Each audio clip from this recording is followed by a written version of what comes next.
100세 시대, 우리는 어디로 가야 할까요? 어떤 인생도 존엄하지 않은 인생은 없습니다. 원하든 원치 않든 고령사회에 접어든 우리 사회에서 존엄한 삶의 마무리를 위해 돌봄은 필수가 되었습니다. 발빠르게 진행되어져가는 고령화의 현실이 남일 같지 않은 이유는 결국 그 길로 가야 하게 될 사람이 바로 우리들이 될 수 있기 때문입니다. 베이비붐 시대에 가장 많았던 광고는 바로 산부인과 광고였다고 합니다. 세월이 흘러 베이비부머들이 은퇴할 나이에 접어들자 거리엔 또 다른 광고들이 눈에 띄게 늘어섰습니다. 그것은 바로 요양원입니다. 오늘은 어느 요양원에 계셨던 할머니가 쓴 감동적인 시 한 편을 소개해 드리려고 합니다. 어느 작은 요양병원에서 한 할머니가 돌아가셨습니다. 간호사들이 조촐한 그 할머니의 짐을 정리하다가 이 시를 발견하였습니다. 내용에 감동받은 간호사들이 이 시를 복사하여 모든 간호사들에게 전달하였습니다. 단순하지만 마음을 움직이는 이 시는 동영상으로 만들어져 소개되기도 했고 인터넷을 통해 전 세계로 전해지고 있습니다. 슬프지만 할머니의 시를 통해 삶의 애환을 느끼셨으면 좋겠습니다. 어느 양로원 할머니의 시. 간호사님들 무엇을 보시나요? 댁들이 저를 볼 때 무슨 생각을 하시나요? 현명하지 않고 변덕스러운 성질과 초점 없는 눈을 가진 투정이나 부리는 늙은 노인으로 보이겠지요. 음식을 질질 흘리고 대답을 빨리빨리 못하느냐고 큰 소리로 말할 때면 전 정말 당신들이 조금 더 노력해 주기를 원했습니다. 당신들이 귀찮다고 나를 때리고 함부로 대할 때는 내 마음대로 움직이지 않는 몸뚱이로 저는 정말 용기를 내어 헛손질로나마 싸우고 싶었던 것이랍니다. 댁들이 하는 일도 못 알아차리는 것 같이 보이고 양말이나 신발 한 짝을 항상 잃어버리는 바보 같은 늙은 노인으로 밖에는 안 보였나요? 내가 저항하든 말든 그것은 아무런 상관없다는 듯이 목욕을 시킬 때도 설거지통 그릇만도 못하고 대돌만도 못한 나의 몸뚱이에 눈물도 쏟아냈지만 흐르는 물에 감추어져 당신들 눈에는 안 보였겠지요. 음식을 나누어 먹는 것이 아닌 그냥 먹여주는 댁들의 눈에는 내가 가축보다 못난 노인으로 비추어졌나 봅니다. 댁들은 저를 그런 식으로 생각하나요? 당신들은 저를 정말 그런 식으로 보는 건가요? 제 팔에 든 수많은 멍자국들이 당신들 눈에는 망가진 보라색 도라지 꽃들로 보이던가요? 간호사님들, 그렇다면 이제 눈을 뜨고 그런 식으로 저를 보지 말아주세요. 이 자리에 꼼짝하지 않고 앉아서 나의 의지는 상실되어 댁들이 지시한 대로 행동하고 댁들의 의지대로 먹고 온몸에 멍이 들어도 아픔을 삭혀야 했던 제가 누구인지 말하겠습니다. 제가 10살 어린 아이였을 땐 사랑하는 아버지도 있었고 사랑하는 어머니도 있었고 형제자매들도 있었답니다.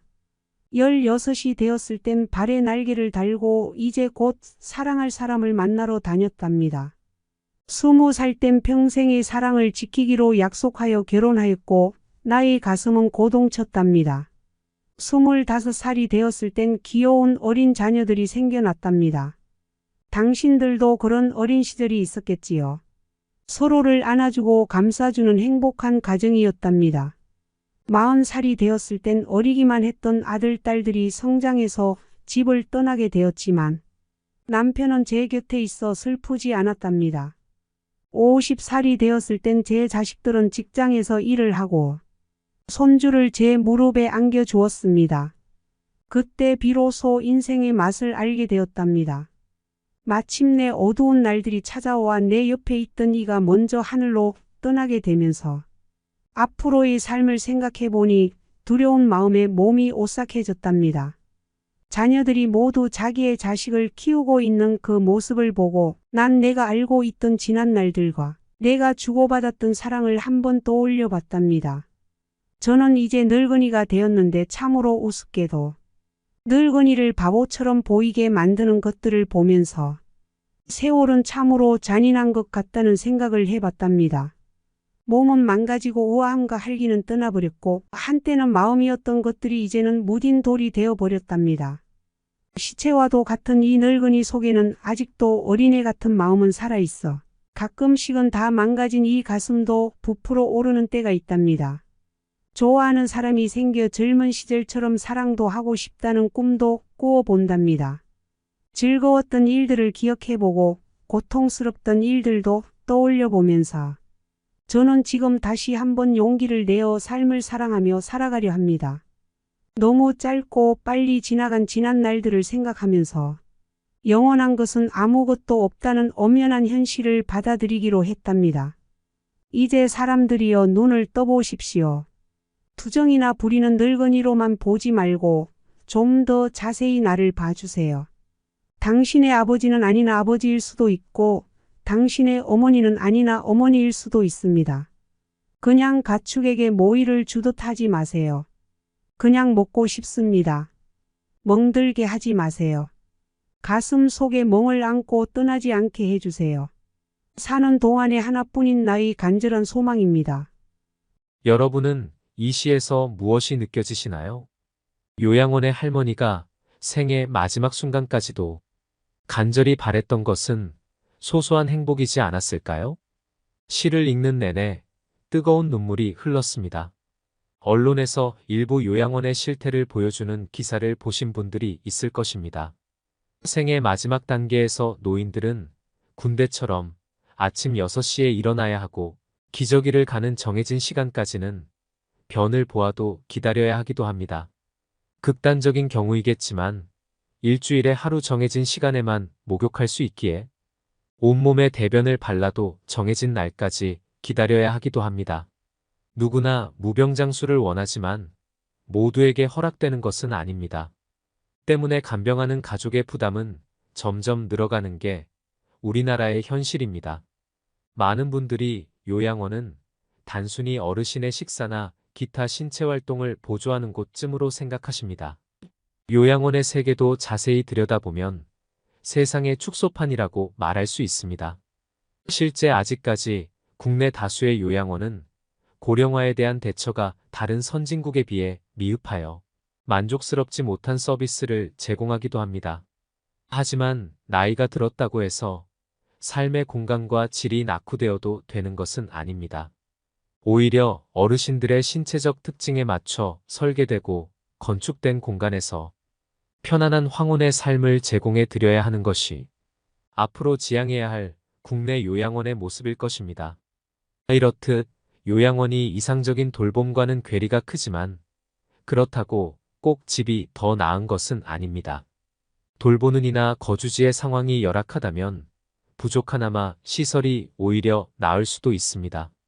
보통 집에 있는 가족들이 어르신을 보살피다가 더 이상 보살필 수 없는 상황이 되어서야 눈물을 머금고 요양원으로 보내는 경우가 대부분입니다. 그래도 일반적으로 노인들에게 편안하고 익숙한 곳은 집입니다. 노인들은 개인 사생활이 제한되는 단체 생활을 힘들어합니다. 필요한 돌봄과 의학적 처치가 충분히 가능하다면 집이 더 좋다는 데에는 이견의 여지가 별로 없습니다. 생의 마지막을 보내면서 기적 같은 하루하루를 살아가는 어르신들, 그 어르신들의 기적을 마주하면서 함께 아름다운 마무리를 위해 애쓰는 보호자들, 그럼에도 아직 사회적 개선이 안 되는 현실이 참 암담하고 씁쓸합니다. 우리 사회에서 요양보호는 새로운 키워드가 되었습니다.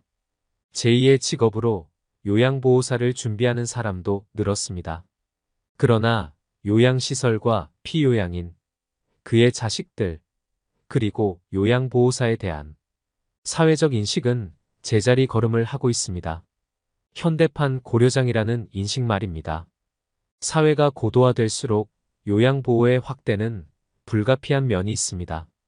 분명 열악한 환경에서도 어르신들의 기적 같은 하루하루를 위해 지금도 고군분투하고 있는 요양보호사분들도 많을 거라고 생각됩니다. 더불어 열악한 요양보호사의 처우 또한 사회적으로 해결되어야 하는 문제점입니다. 이러한 요양보호의 복합적인 문제를 사회 밖으로 밀어내기보다 오히려 더 섬세하게 껴안아야 한다고 생각합니다. 현대 노인의 4가지 고통을 질병, 고통, 빈곤, 무위로 정의하고 아프신 어르신들을 위한 서비스에서 나아가 건강한 어르신들을 위한 사회적인 구조를 형성하는 것이 중요하다고 생각합니다. 그렇다면 노후를 잘 살아가기 위한 방법에는 어떤 것들이 있을까요? 법륜 스님이 전하는 노후를 잘 살아가기 위한 지혜에 관해 이야기를 더 해보겠습니다. 첫 번째, 여유가 있어야 합니다. 젊을 때는 깐깐했다가도 노년에는 너그럽게 베풀 줄 알아야 하고, 말이 많다가도 침묵할 줄 알아야 하고, 간섭하다가도 물끄러미 봐줄 줄도 알아야 합니다. 나이 들어 건강이 나빠져도 눈이라도 보여서 다행이다 생각하고, 내일 죽어도 좋다 하며 내려놓을 줄 알아야 합니다. 지금의 50대, 60대는 청춘이라는 말이 있을 정도로 젊은 나이에 속하게 되었습니다. 60 청년이라는 말에 너무 집착해서 과하게 무언가를 벌리려고 하고 과도하게 욕심을 부리는 것은 나이를 역행하는 행동일 수 있습니다. 삶의 연륜에 따른 여유도 느껴져야 하고 나서지 말아야 할 자리에선 침묵할 줄도 알아야 제대로 나이를 먹는 것입니다. 두 번째, 욕심을 부리면 안 됩니다. 젊을 때는 과욕해도 금방 몸이 낫는데 늙어서 욕심 부리면 늙음이 재촉이 됩니다. 그러니 아무리 음식이 맛있어도 과식하지 말고 술이 좋아도 과음하지 말고 바빠도 과로하면 안 됩니다. 하루 8시간 일하다가도 7시간, 6시간 줄여나가야 합니다. 어떻게 욕심을 내려놓을 수 있나요? 법륜 스님은 이렇게 말씀하십니다. 그냥 놔라. 뜨거운 황금을 잡고 있으면서 뜨겁다고 말하는 것과 같습니다. 자기가 좋다고 잡고 있으면서 놓고 싶다고 말하는 것과 같습니다. 사실 놓고 싶지 않다는 것입니다. 손도 안 대고 코를 풀고 싶은 마음입니다. 그만큼 욕심은 사악한 괴물과도 같습니다. 놓자니 아깝고 잡자니 괴롭습니다. 세 번째, 남을 도울 줄 알아야 합니다. 젊을 때는 재능을 팔아 돈을 벌었는데 이제는 강의도 무료로 하고 봉사도 하면서 나보다는 다른 사람을 빛나게 해주는 것이 보람이 되는 노년의 삶입니다. 우리는 인생을 살아가면서 자신을 위해 투자하고 스스로를 아끼면서 행복하고자 노력합니다. 그런데 행복은 자신만을 아끼면서 살아가는 것으론 반쪽에 불과합니다. 자신의 행복감은 대상과의 관계에 특히 어려운 사람들에게 나의 사랑을 전달할 때 극대화됩니다. 방법은 자신에게 맞는 방식으로 감당할 수 있는 만큼만 하면 됩니다. 이는 부메랑이 되어 자신에게 돌아올 것이고 오히려 더 행복감을 느낄 것입니다. 네 번째, 건강해야 합니다. 노년을 더욱 건강하게 보내기 위해서는 평소 본인의 건강을 수시로 체크해야만 합니다. 나이가 들면 신체가 섭취한 음식에서 필요한 영양소를 흡수하는 부분에 어려움이 생기기 시작합니다. 때문에 미리미리 단백질과 관련된 음식을 잘 챙겨 먹는 것이 좋습니다. 다양한 질환에 대해 예방을 위해서는 규칙적인 운동과 꾸준한 식단 조절이 가장 중요합니다. 또 일상생활에서도 다양한 일을 하는 것이 곧 정신적으로도 건강해질 수 있는 방법입니다. 새로운 것을 접하게 되면 배움에 대한 열정이나 도전의식을 고취시켜 신체적, 정신적으로 큰 도움이 됩니다. 노년 생활에 활력을 불어넣어줄 또 하나의 활동이라면 봉사활동을 들 수 있습니다. 봉사활동을 하는 것은 타인을 도움으로써 얻게 되는 보람과 행복으로 인한 긍정적인 효과는 물론이고 이러한 사회적인 활동으로 노년 생활을 더욱 풍요롭게 만들 수 있습니다. 법륜 스님은 노후를 잘 보내는 데 있어서 다른 사람들에 대한 배려와 자비의 마음이 중요하다고 강조하셨습니다. 자신만을 생각하지 않고 주변 사람들과의 관계를 중요시하며 다른 사람들의 고통을 느끼고 그들을 돕는 것이 바람직하다고 말씀하셨습니다. 또한 법륜 스님은 노후를 잘 보내는 비결 중 하나로 삶의 목적과 의미를 가지는 것이 중요하다고 강조하셨습니다. 자신이 원하는 일을 하며 자신이 가지고 있는 장점을 발휘하여 사회에 기여하는 것이 진정 노후를 즐길 수 있는 비결이라고 말씀하셨습니다. 정신적인 평화 또한 중요합니다. 명상이나 철학적인 고찰 등을 통해 내면의 평화와 안정을 찾는 것이 노후를 즐길 수 있는 방법 중 하나라고 하셨습니다. 마지막으로 죽음은 아직도 멀게만 느껴지고 인생은 여전히 어렵습니다. 하지만 인생이란 별것 없다는 생각으로 주어진 인생 안에서 어떠한 마음을 가져야 하는지가 중요합니다. 작은 것에 감사할 줄 알고 지금을 소중히 여기는 것. 모두가 알지만 가장 실천하기 어려운 방법입니다. 감사는 현재 가지고 있는 것에 충분히, 아니 더 많은 것을 느끼게 합니다. 부정을 수용으로 바꾸고 혼돈을 질서로, 혼란을 명쾌함으로 돌려 세웁니다. 한 끼 식사를 풍족한 잔치로, 평범한 집을 오순도순 정이 흐르는 가정으로, 나그네를 친구로 바꿔줍니다. 감사함은 사람의 충만함을 해방시켜줍니다. 더불어 감사하는 마음은 과거에 뿌리를 두고 오늘 나에게 평화를 가져다 주며 멋진 내일을 열어줍니다. 법륜 스님의 지혜의 말씀을 마음속에 새기며 행복한 노후를 보내기 위해 어떻게 해야 될지 생각해보는 하루를 보내셨으면 좋겠습니다. 오늘도 노후의 지혜와 함께 해주셔서 감사드립니다.